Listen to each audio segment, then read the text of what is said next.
क्या सच में अंटार्कटिका में कोई दूसरी मानव सभ्यता के लिए लोग यानी एलियंस रहते हैं? क्या है इसकी सच्चाई? और अंटार्कटिका पर आखिर किस देश का शासन चलता है? क्या छुपा है अंटार्कटिका की गहरी बर्फ के नीचे, जिसके लिए सारे देश आपस में लड़ रहे हैं?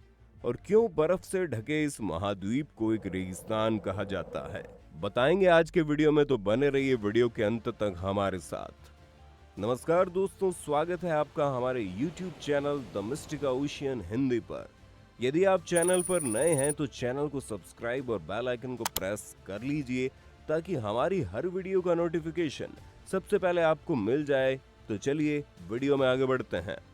दोस्तों, हमारी पृथ्वी में 7 महाद्वीप मौजूद है, लेकिन सभी महाद्वीपों में अंटार्कटिका महाद्वीप बहुत ही ज्यादा रहस्यों से भरा हुआ है। और इन रहस्यों से भी ज्यादा भरी है इस महाद्वीप में बर्फ। ये महाद्वीप पूरी तरह से बर्फ से ढका हुआ है।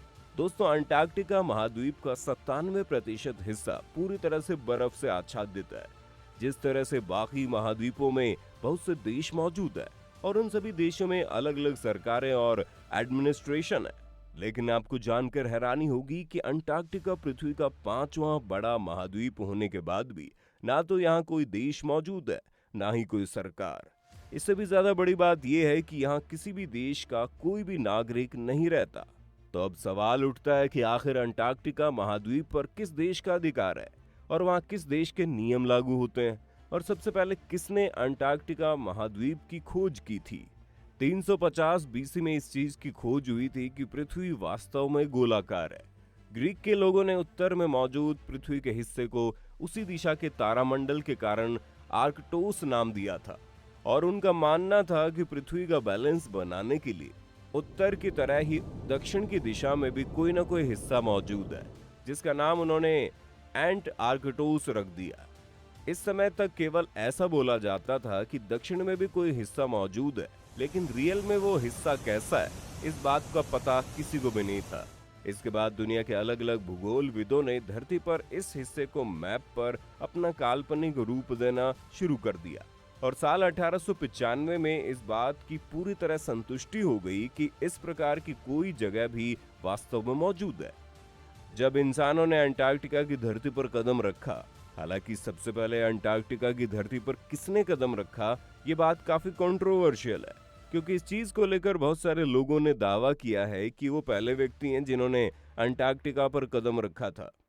अब बात करते हैं अंटार्कटिका के एलियंस रहस्य की। क्या वाकई में अंटार्कटिका में एलियंस रहते हैं? दोस्तों, सोशल मीडिया पर कई बार कुछ ऐसी चीजें देखने को मिलती हैं जिनमें बताया जाता है कि अंटार्कटिका में दूसरी मानव सभ्यता यानी एलियन निवास करते हैं।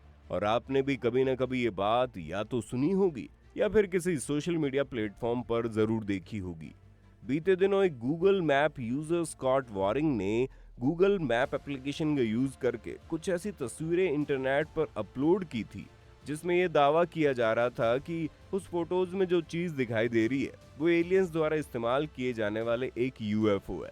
इसके अलावा भी कई बार अंटार्कटिका की कुछ ऐसी तस्वीरें सामने आई जिनमें रहस्यमय चीजें दिखाई दी हैं, लेकिन इनकी सच्चाई का कोई भी सबूत नहीं मिला। इन तस्वीरों के बारे में विशेषज्ञों का कहना है कि ये तस्वीर किसी यूएफओ की नहीं, बल्कि अंटार्कटिका में मौजूद बर्फ के बड़े बड़े टुकड़ों के टूटने के कारण ऐसी इमेजेस दिखाई देती है। इसका मतलब है कि अंटार्कटिका में एलियंस की मौजूदगी का कोई भी पुख्ता सबूत नहीं है। हालांकि कई लोगों के द्वारा यूएफओ को देखे जाने की घटनाएं बताई जाती हैं, लेकिन ये सारी घटनाएं आज तक हमेशा कंट्रोवर्शियल ही रही हैं। लेकिन पृथ्वी के अलावा किसी और ग्रह पर जीवन मौजूद हो सकता है, इस बात की जड़ें अंटार्कटिका महाद्वीप से निकलती हैं। हम ऐसा इसलिए कह रहे हैं क्योंकि वैज्ञानिकों को इस महाद्वीप पर एक मेट्रोइड मिला है जो मंगल ग्रह से आया है। इस मेट्रोइड पर रिसर्च करने के बाद वैज्ञानिकों को इससे काफी सूक्ष्म जीव प्राप्त हुए, और यदि ये मंगल ग्रह से आया है तो मंगल ग्रह पर भी अवश्य ही जीवन किसी न किसी रूप में जरूर मौजूद है। कैसा है अंटार्कटिका का मौसम और क्यों कहते हैं इसे बर्फ का रेगिस्तान?